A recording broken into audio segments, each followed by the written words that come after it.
Hi, my name is Charlotte Russell. It was a quiet evening in my apartment when my phone pinged with a voice memo from my parents. It wasn't meant for me. It was for my sister. What I heard made my heart stop. They called me eccentric, said my career was a dead-end hobby, and claimed no one would ever marry someone like her. Me, their own daughter. I sat there, stunned, as their words sank in. My whole life, I'd thought they were my biggest supporters. But this? This was betrayal, plain and simple. I couldn't unhear it, and I wasn't going to let it slide. That moment sparked a plan, a bold, calculated move to confront them in a way they'd never forget. I'm not talking about a quiet family talk. No, I had something bigger in mind, something that would turn their world upside down, just like they did mine. What did I do? Stick around to find out how I made them face the truth in front of everyone who mattered. If this story strikes a chord with you the way it did with me, share your thoughts in the comments below. Growing up in Little Rock, I thought my parents were my biggest supporters. My dad, Edward, was a banker who retired a few years ago, always full of advice about stability. My mom, Pamela, sells real estate, constantly networking and charming clients. Then there's my sister, Paige, 2 years younger, working in media, and always the golden child in their eyes. We were close, or so I believed. Family dinners, holidays, you name it, we did it together. I'd go out of my way to help them, like when I planned Dad's 50th birthday party for free, turning our backyard into a classy venue with string lights and a live band. Everyone raved about it.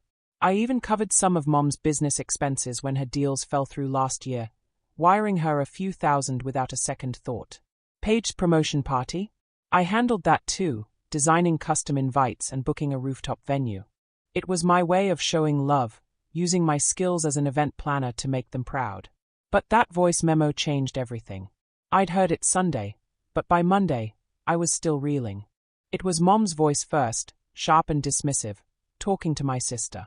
"Charlotte's so eccentric," she said, like it was a flaw. "Her little events business is so unstable. She's never going to settle down.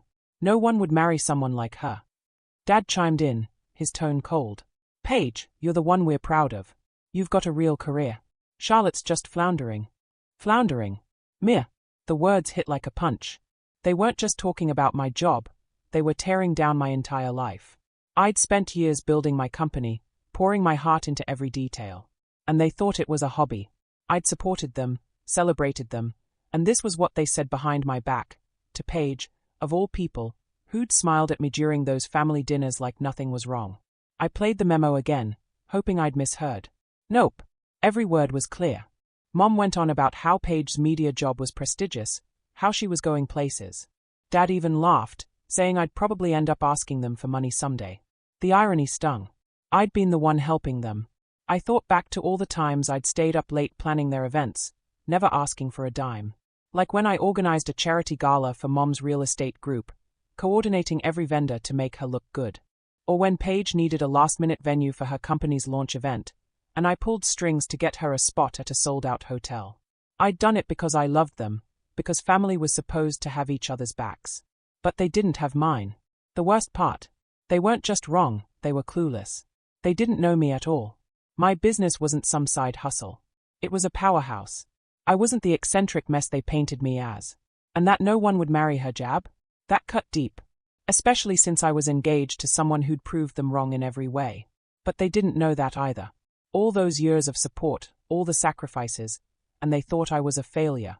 I felt my chest tighten, a mix of anger and heartbreak. I wanted to call them, scream, demand answers. Why would they say this? Why to Paige? Had she agreed with them? I didn't know. But the thought of her nodding along made my stomach churn. I sat there, staring at my phone, the memo still open. I could have confronted them right then, but something stopped me. This wasn't just about hurt feelings. It was about them building a lie about me, maybe even to the rest of the family. I needed to know how far this went. Were they telling everyone I was a mess? Was Paige in on it? The more I thought about it, the more I realized I couldn't just let this go. I wasn't going to cry or beg for their approval. No, I was going to show them exactly who I was and make them face the truth in a way they couldn't ignore. That memo wasn't just a betrayal. It was the start of something bigger. I was done being their punching bag. The next morning, I sat in my home office, replaying their words. I couldn't stop thinking about how wrong they were. I wasn't some struggling dreamer. I ran a company, Russell Events, that pulled in $3.5 million a year. $3.5 million. Let that sink in. I'd started it from scratch, turning my knack for details into a powerhouse that planned high-profile events for corporations across the country. Last year alone, I organized a national tech conference in Dallas for a Fortune 500 company, coordinating 500 vendors and a guest list of thousands. I'd flown to New York to manage a charity gala for a retail giant, pulling it off without a hitch. My team of 20 employees worked out of a sleek office in Little Rock, and our reputation was ironclad. Clients like Walmart, headquartered right here in Arkansas, trusted me to deliver flawless events. That's not a hobby, that's a legacy. But it wasn't just my career they got wrong. I lived in a penthouse apartment in downtown Little Rock, a place with floor-to-ceiling windows and a view of the Arkansas River. I'd bought it cash 2 years ago. No mortgage, no debt. And that line about no one would marry me? That stung the most, because I was engaged to Daniel Wright, my fiancé, a man who'd built his own tech startup from the ground up. Daniel wasn't just successful. He was a visionary, the kind of person who turned ideas into million-dollar deals. We'd met at a networking event I planned 3 years ago, hit it off over shared ambitions, and got engaged last summer. He was my partner in every sense, always pushing me to aim higher. We'd spent evenings mapping out our future, from building a home to traveling the world. To think my parents believed I was some lonely oddball was almost laughable, if it didn't hurt so much. The more I thought about their words, the clearer it became. They'd built a whole narrative about me. In their minds, I was the daughter who needed fixing, while Paige was the one to emulate. They thought I was floundering, that I'd come crawling to them for help, that Paige was the one going places. It was like they'd erased everything I'd achieved. I remembered the times they'd asked about my work, their questions laced with pity. "How's your little business doing?" Mom would say, her smile tight. Dad would nod, suggesting I consider a real job like Paige's media gig. I'd brushed it off as concern, but now I saw it for what it was, condescension. They'd taken my success and twisted it into failure, probably telling the whole family I was barely scraping by. I wanted to storm into their house and set the record straight. I could picture it, walking in, listing my clients, showing them my bank statements, introducing Daniel. But that wouldn't be enough. They'd brush it off, make excuses, or worse, double down. No, I needed something bigger, something that would force them to see me. Not their version of me, but the real Charlotte Russell. I wasn't going to scream or beg for their respect. I was going to show them, step by step, in a way that would hit harder than any argument. My anger wasn't just about their words. It was about years of being underestimated, of giving them everything while they gave me nothing but judgment. I started thinking about how to turn this around, how to make them face the truth in front of everyone who'd bought their lies.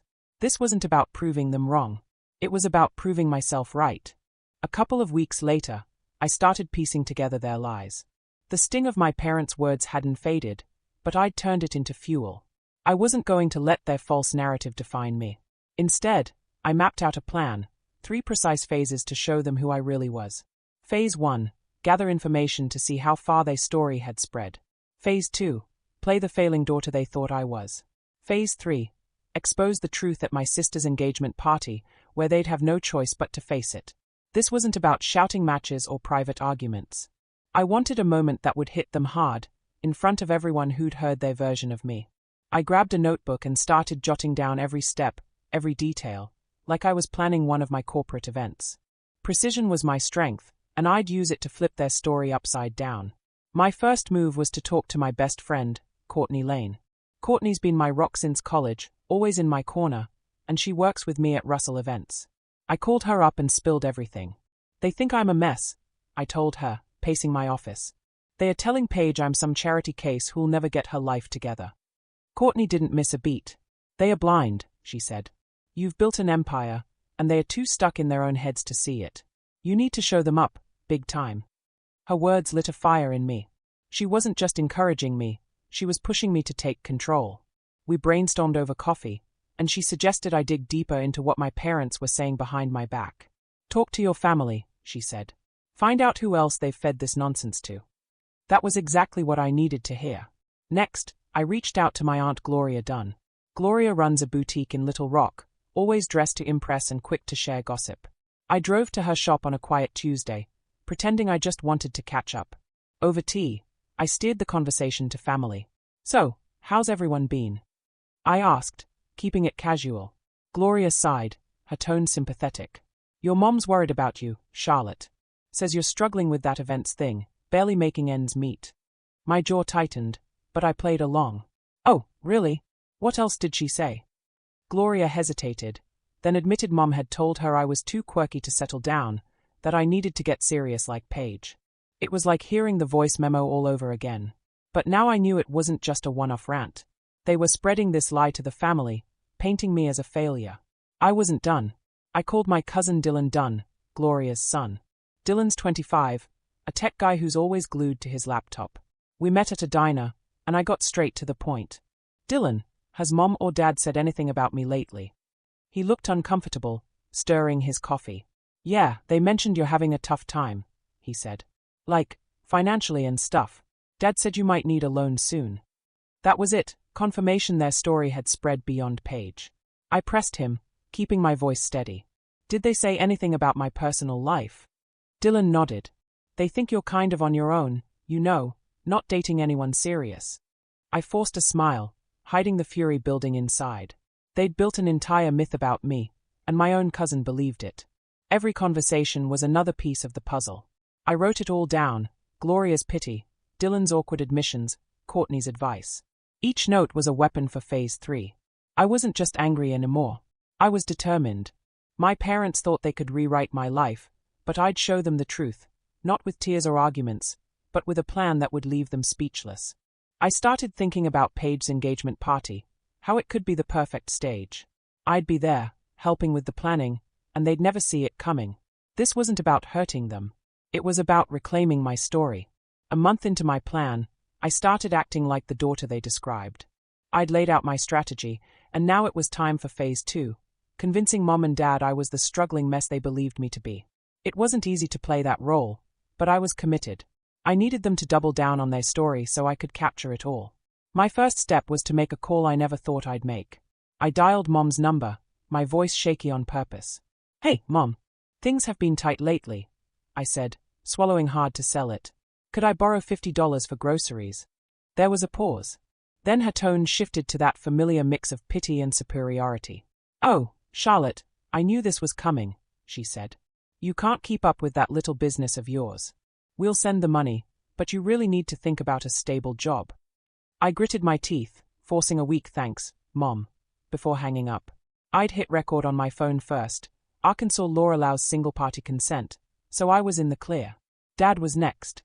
I called him the same day, keeping up the act. "Dad, I'm short on cash," I admitted, letting my voice crack. "Just need $50 to get by." He didn't even hesitate. "This is why we told you to get a real career," he said, his voice dripping with condescension. "You're too old to be chasing dreams.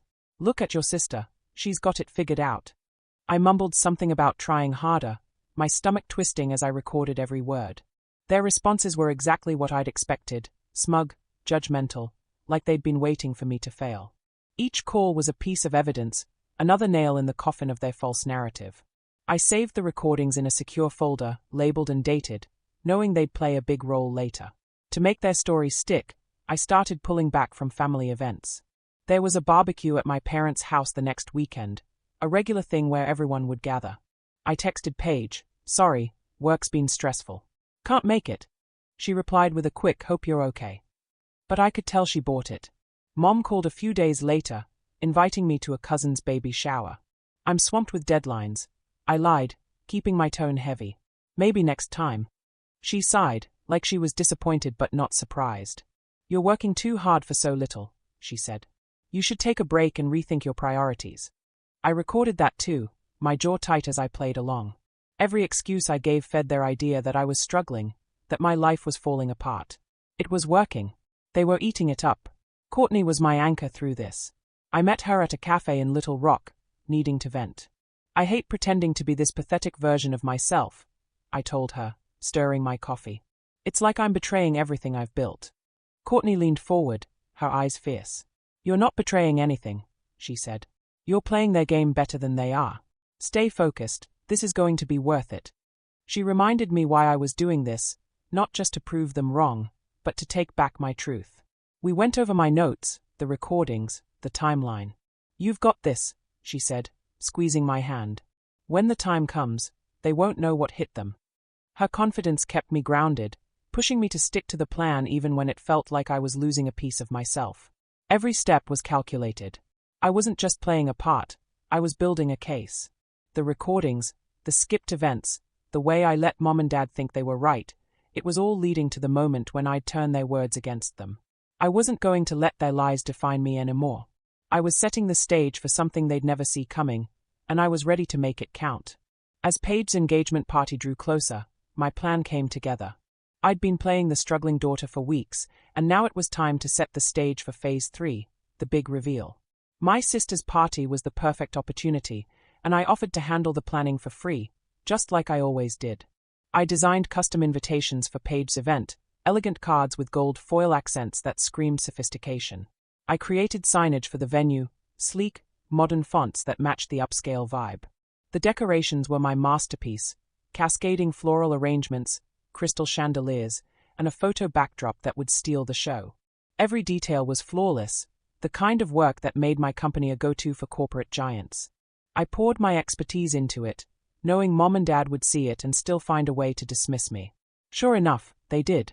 A week before the party, I met them at their house to show off the designs. I spread the invitations and signage mock-ups on their dining table, expecting at least a nod of approval. Instead, Mom pursed her lips. "These are cute, Charlotte, but a bit amateurish, don't you think?" she said, glancing at Paige.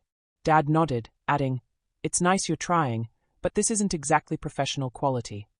Paige stood there, silent, her eyes darting between us. I swallowed my anger, forcing a smile. "I'll tweak them," I said, playing along with their narrative. Inside, I was seething. My work had been featured in industry blogs, praised by CEOs, and here they were, calling it amateurish in front of my sister. I jotted their comments in my notebook later, another piece of evidence for the moment I'd been building toward. While they underestimated me, I was working on something bigger. I reached out to a contact at Arkansas Life, a local magazine that covers business and culture. I'd worked with their editor, Sarah Mitchell, on a charity event last year, and she'd been impressed with my company's growth. I pitched her a feature on Russell events, framing it as a story of a Little Rock entrepreneur beating the odds. "We'd love to highlight you," Sarah said over the phone. "Your success is inspiring." I asked her to time the article's release for the morning after Paige's party, ensuring it would hit newsstands when my family least expected it. The article would detail my $3.5 million business, my high-profile clients, and my journey from a small startup to a regional powerhouse. It was the kind of validation my parents couldn't ignore, and I made sure it was locked in. Back at my office, I started crafting my speech for the party. This wasn't going to be a toast to Paige. It was going to be my moment. I wrote carefully, choosing words that would cut through their assumptions without sounding bitter. I wanted to lay out the truth, my success, my independence, my life they'd misjudged. I practiced in front of a mirror, keeping my tone calm but firm, making sure every sentence landed with impact. Then came the recordings. I compiled the audio from my calls with Mom and Dad, the ones where they'd lectured me about stable jobs and real careers. I edited them into a short, powerful clip, just enough to show their words without dragging it out. I tested it on my laptop, imagining their faces when it played in front of their friends and family. Everything was falling into place, and I felt a surge of confidence. This wasn't just about proving them wrong. It was about taking back my story in a way they'd never forget. The night of Paige's engagement party, I stepped up to the microphone. The ballroom of the Little Rock Marriott was buzzing with over 100 guests, family, friends, and Paige's colleagues, surrounded by the decorations I'd designed for free. The gold foil invitations, the floral arrangements cascading from every table, the sleek signage directing guests to the photo backdrop. It was all my work, a testament to my skill. But I wasn't here to celebrate Paige. I was here to set the record straight. My heart pounded as I tapped the mic, the room falling silent. I took a deep breath, my speech memorized, my plan ready to unfold. This was the moment I'd been building toward for months. "Ladies and gentlemen," I began, my voice steady. "I want to share something before we toast my sister." I held up my phone, connected to the venue's sound system. My parents sent me a voice memo by mistake a few months ago, meant for Paige. Let's hear what they really think of me. I pressed play, and Mom's voice filled the room, sharp and cutting. Charlotte's so eccentric. Her little events business is so unstable. No one would marry someone like her. Then Dad, she's floundering. Paige, you're the one we're proud of. The crowd gasped, whispers rippling through the room. I stopped the clip, letting the words hang in the air. Mom's face went pale. Dad froze, his glass halfway to his lips. Paige stared at the floor, her cheeks flushed. I didn't stop there. Since they mentioned my personal life, I said, turning to the side, I'd like you to meet my fiancé, Daniel Wright. Daniel stepped forward, tall and confident, his tech startup a household name in Arkansas. The crowd murmured, some clapping as he waved. Daniel's been my partner for years, I continued. And we're building a future together. So much for no one would marry me. I paused, letting that sink in. As for my career, I run Russell Events, a company that brings in $3.5 million a year. I've planned events for Fortune 500 companies, including the very decorations you see tonight. Gold foil invites, floral displays, signage, all done for free, out of love for my sister. I gestured to the room, my voice rising. These amateurish designs, as my parents called them, are the work of a team that's earned praise from CEOs and industry leaders. But my parents, they told you I was struggling, that I needed Paige to lead me. They built a lie, and I'm done letting it stand. The room was dead silent now, every eye on me. Mom tried to speak, her voice shaking. Charlotte, we didn't mean, I cut her off. You meant every word. You spread it to the family, to Aunt Gloria, to Dylan, to anyone who'd listen. But tonight, you see the truth. The crowd was stunned, some nodding, others whispering. Paige looked like she wanted to disappear, her hands twisting in her lap. Dad's face was red, his usual confidence gone. I felt a surge of satisfaction, not joy, but justice. I'd laid bare their hypocrisy, and there was no going back. I hope you enjoy the party, I said, my tone final. I put my heart into it, like I always have for this family. I set the mic down, grabbed Daniel's hand, and walked out. The murmurs followed us, but I didn't look back. I'd said what I needed to say, and the weight of their lies was off my shoulders. 3 months after the party, my life was completely different. Walking out of that ballroom hand in hand with Daniel, I felt lighter than I had in years. The truth was out, and I was done carrying the weight of my parents' lies. I made a choice that night, no more contact with Edward and Pamela. They tried reaching out, phone calls, texts, even a letter mailed to my office, but I didn't respond. Their voicemails were full of apologies, claims they didn't mean it that way, but I'd heard enough. I blocked their numbers and returned the letter unopened. This wasn't about holding a grudge. It was about protecting my peace. I'd spent too long trying to earn their approval, and I was finally free of that burden. The fallout for Edward and Pamela was swift. Aunt Gloria called me a week after the party, her voice heavy with disbelief. They've lost everyone's respect, she said. No one in the family trusts them anymore. Cousins, uncles, even their close friends, distanced themselves, stunned by how they'd misrepresented me. Dylan texted me, admitting he felt betrayed by their stories. I had no idea you were doing so well, he wrote. They made it sound like you were falling apart. Their credibility was shot, and they had no one to blame but themselves. I didn't revel in their isolation, but I couldn't deny it felt just. They'd built a narrative to tear me down, and now it had collapsed on them. My career, on the other hand, was soaring. The Arkansas Life article hit newsstands the morning after the party, just as planned. Titled Charlotte Russell, Little Rock's Event Powerhouse, it detailed my journey, my $3.5 million business, and my work with top-tier clients like Walmart. The response was overwhelming. Within days, my inbox was flooded with inquiries from new clients, corporations, nonprofits, even a tech startup in Bentonville. I signed 3 major contracts that month alone, including a national retailer's annual gala. My team at Russell Events had to expand, hiring 5 new staff to keep up. The article didn't just validate my success, it opened doors I hadn't even knocked on yet. I felt unstoppable, like every step I'd taken had led to this moment. Paige reached out a month later, asking to meet. I agreed, but only at a neutral spot, a quiet diner in downtown Little Rock. She looked nervous, fidgeting with her coffee mug. I didn't know they were saying those things, she said, her voice soft. I'm sorry, Charlotte. Can we fix this? I leaned back, studying her. Part of me wanted to believe she meant it, but I couldn't ignore how she'd stayed silent at the party, letting their lies linger. Paige, I said, I love you, but I'm done with relationships that make me feel small. I need to focus on people who lift me up. She nodded, tears in her eyes, but I stood firm. Self-respect wasn't negotiable, not even for family. I wished her well, paid for my coffee, and left. We haven't spoken since. Looking back, I learned something profound through all this. Standing up for yourself isn't just about calling out lies. It's about refusing to let anyone, even family, define your worth. I spent years trying to please Edward and Pamela, hoping they'd see me for who I was. But their judgment wasn't about me, it was about their own biases. Cutting them out wasn't easy, but it was necessary.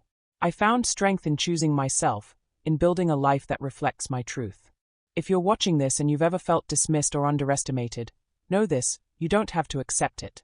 You have the power to stand tall, to walk away from toxicity, and to create a life that's yours. Share your story in the comments below, and let's talk about it. What would you have done in my